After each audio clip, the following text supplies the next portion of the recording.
Assalamualaikum warahmatullahi wabarakatuh. Saya Febi Nurpaija dari program Studi Pendidikan Geografi, Fakultas Keguruan dan Ilmu Pendidikan, Universitas Lambung Mangkurat. Pada kesempatan ini, saya membuat video pembelajaran untuk memenuhi tugas akhir dari mata kuliah Strategi Pembelajaran Geografi.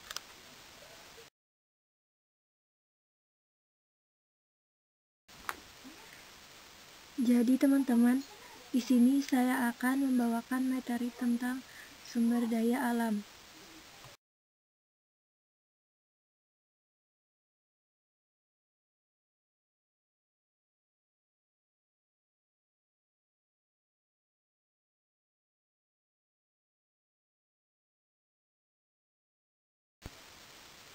Sumber daya alam adalah semua bahan yang ditemukan manusia dalam alam yang dapat digunakan untuk kepentingan hidupnya. Bahan tersebut dapat berupa benda mati atau benda hidup yang berada di bumi dan dapat dimanfaatkan oleh manusia. Jadi, apapun yang ada di alam yang dapat dimanfaatkan untuk memenuhi kebutuhan hidup manusia, semua itu dapat dikatakan sebagai sumber daya alam.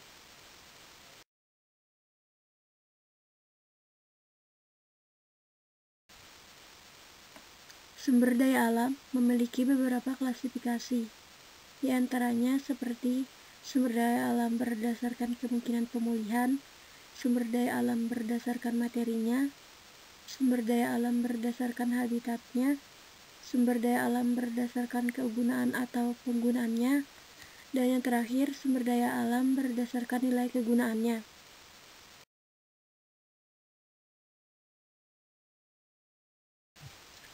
Klasifikasi sumber daya alam yang pertama adalah sumber daya alam berdasarkan kemungkinan pemulihan, yaitu ada dua. Pertama, sumber daya alam yang dapat diperbaharui dan sumber daya alam yang tidak dapat diperbaharui. Untuk sumber daya alam yang dapat diperbaharui, maksudnya adalah sumber daya alam yang tidak dapat habis atau punah jika digunakan, karena sumber daya alam ini dapat diperbaharui dan dapat didaur ulang. Sedangkan untuk sumber daya alam yang tidak dapat diperbaharui adalah sumber daya alam yang dapat habis atau punah jika terus-menerus digunakan, karena proses pembuatan kembali memerlukan waktu yang lama. Sumber daya alam ini juga sangat terbatas di dunia, sehingga jika kita gunakan terus-menerus, sumber daya alam ini akan semakin berkurang atau bahkan punah.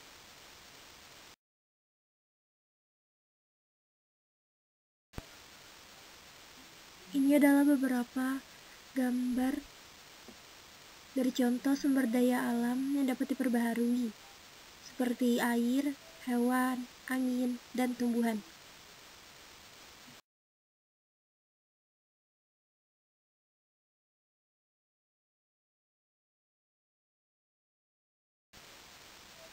Dan ini adalah beberapa contoh dari sumber daya alam yang tidak dapat diperbaharui, seperti batu bara, tembaga, gas alam, minyak bumi, dan emas.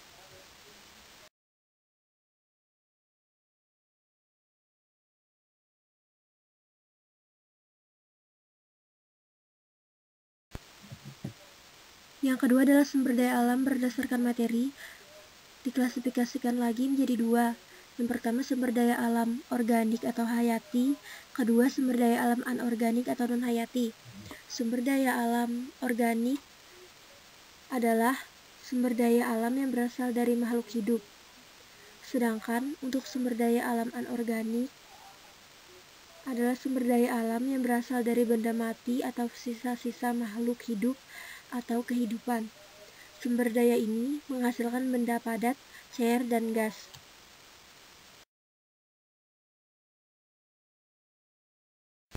Ini adalah gambar dari contoh sumber daya alam organik atau hayati yang meliputi pertanian, peternakan, perikanan, dan penambakan.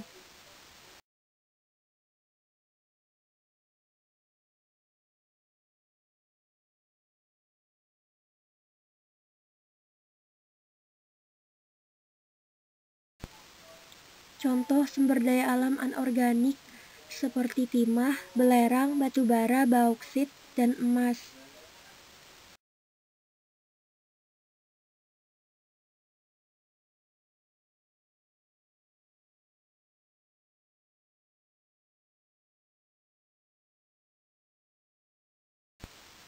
Yang ketiga, sumber daya alam berdasarkan habitatnya ada dua, sumber daya alam terestris atau daratan dan sumber daya alam akuatik atau perairan.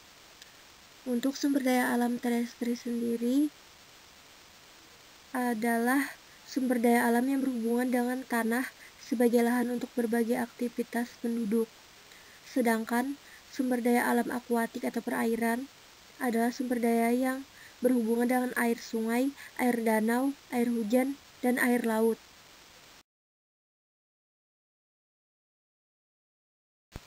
Contoh dari sumber daya alam terestris yang berada di wilayah Papua Barat, di mana penghidupannya berasal dari ladang-ladang seperti ubi jalar, talas, dan pisang.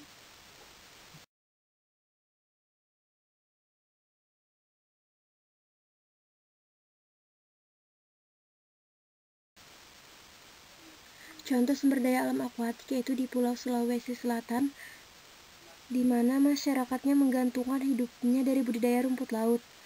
Bahkan, hasil budidaya rumput laut sudah diekspor ke negara-negara di Asia dan Eropa.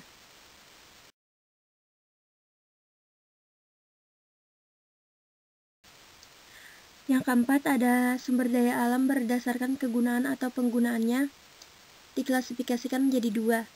Pertama, sumber daya alam penghasil bahan baku, dan yang kedua, sumber daya alam penghasil energi.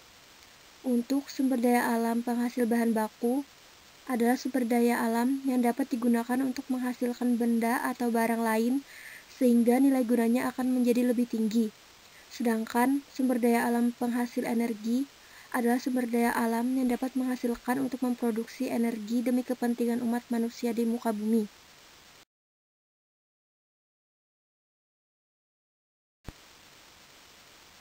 Ini adalah contoh dari sumber daya alam penghasil bahan baku seperti hasil hutan, hasil tambang, dan hasil pertanian.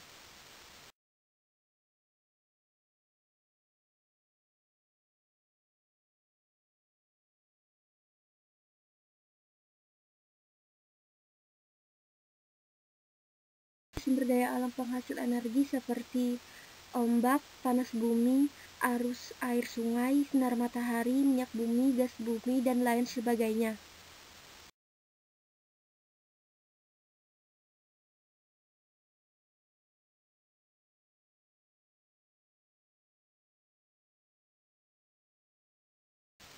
Sumber daya alam yang kelima adalah berdasarkan nilai kegunaannya. Ini dapat diklasifikasikan menjadi tiga. Pertama, sumber daya alam ekonomis tinggi, kedua sumber daya alam ekonomis rendah, dan yang ketiga sumber daya alam non-ekonomis. Untuk sumber daya alam ekonomis tinggi, yaitu sumber daya alam yang cara mendapatkannya memerlukan biaya besar. Sedangkan sumber daya alam ekonomis rendah, yaitu sumber daya alam yang cara mendapatkannya dengan biaya murah dan tersedia dalam jumlah yang cukup banyak.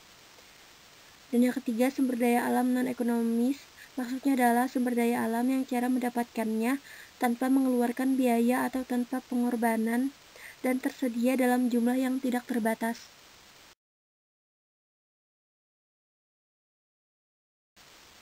Contoh sumber daya alam ekonomis tinggi seperti mineral logam mulia, emas, dan perak.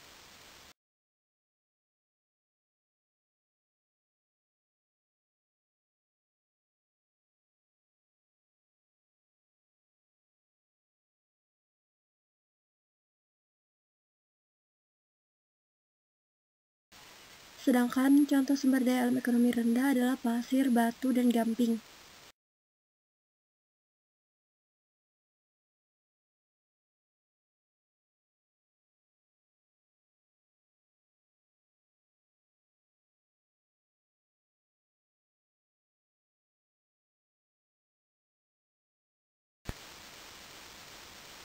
Contoh sumber daya alam non-ekonomis, matahari, angin, dan temperatur.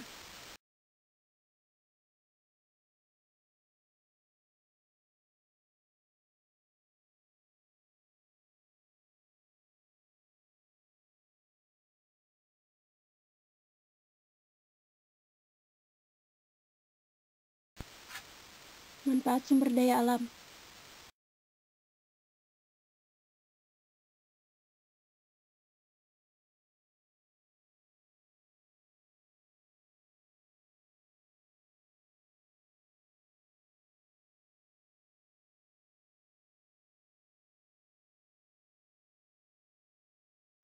Manfaat sumber daya alam. Sumber daya alam seperti minyak bumi, gas alam, dan sinar matahari dapat dimanfaatkan sebagai sumber energi dan bahan bakar.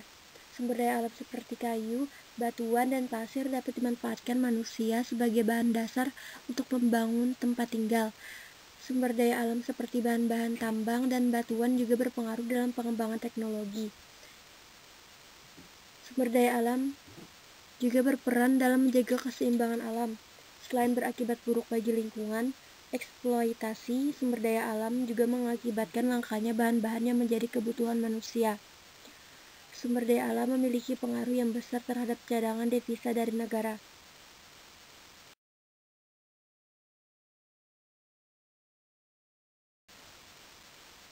Berikut ini adalah beberapa faktor-faktor yang mempengaruhi kekayaan sumber daya alam di Indonesia. Yang pertama, karena iklim tropis di Indonesia memiliki curah hujan tinggi. Yang kedua, karena Indonesia terletak pada titik pergerakan lempeng tektonik. Dan yang ketiga, karena Indonesia merupakan salah satu negara dengan wilayah perairan terluas di dunia.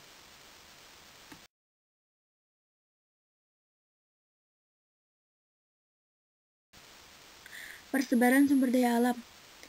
Sini ada satu contoh peta dari persebaran sumber daya alam yang ada di Indonesia.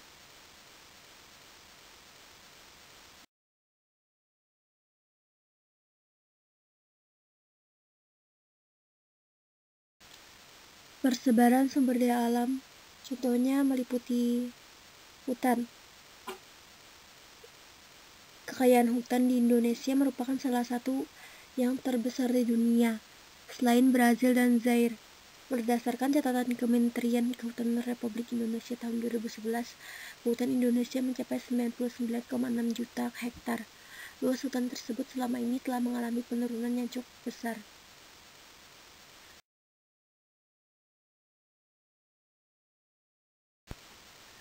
Hutan Indonesia dapat dibedakan menjadi 3, yaitu hutan produksi, hutan konservasi, dan hutan lindung.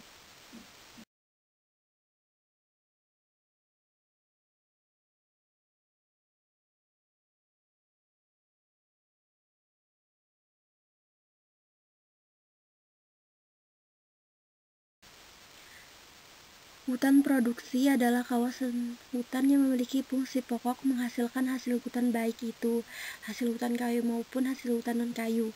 Selain itu, hutan produksi dapat berupa hutan buatan atau hutan tanaman misalnya hutan jati dan hutan mahoni di Pulau Jawa serta hutan pinus di Sumatera Utara.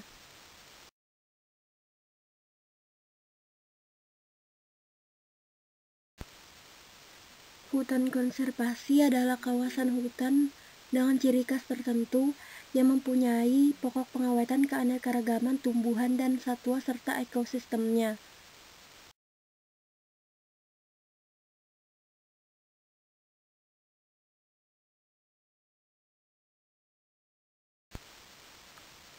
Hutan lindung adalah kawasan hutan yang mempunyai fungsi pokok sebagai perlindungan sistem penyangga kehidupan untuk mengatur tata air, mencegah banjir, mengendalikan erosi, mencegah intrusi laut, dan memelihara kesuburan tanah.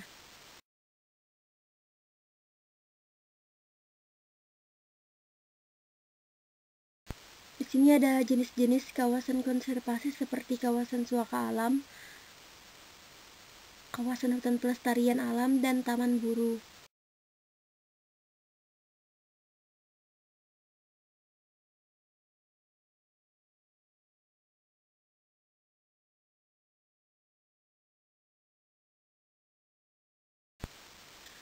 Kawasan suaka alam adalah salah satu tipe hutan konservasi yang dilindungi dan dipelihara keadaan alaminya secara utuh untuk tujuan penelitian ilmiah, pendidikan, pemantauan lingkungan, dan sumber daya genetik. Terdapat 2 jenis kawasan yang termasuk ke dalam kawasan suaka alam, yaitu cagar alam dan suaka marga satwa.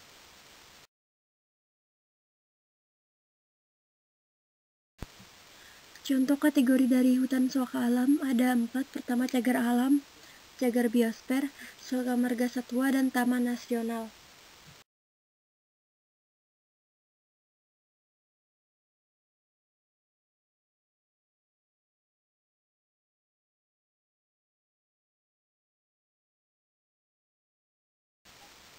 Persebaran sumber daya alam selain hutan tadi, yaitu minyak bumi, gas alam, batu bara, tanah liat, kaulin, gamping atau batu kapur, pasir kuarsa, pasir besi, marmer atau batu pualam, batu aja atau batu akik, dan lain-lain.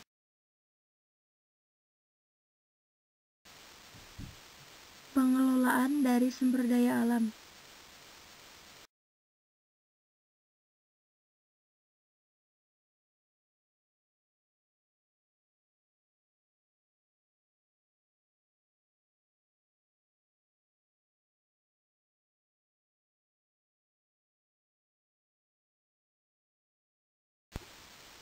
Di sini ada beberapa contoh dari konsep lestari dalam pengelolaan sumber daya alam.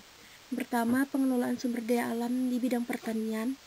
Yang kedua, penggunaan pupuk alami atau pupuk organik. Yang ketiga, penggunaan pestisida seperlunya. Yang keempat, pengelolaan tanah datar, lahan miring, dan perbukitan. Kelima, pengelolaan udara. Yang keenam, pengelolaan hutan. Ketujuh, pengelolaan laut dan pantai. Dan yang kedelapan, pengelolaan flora dan fauna.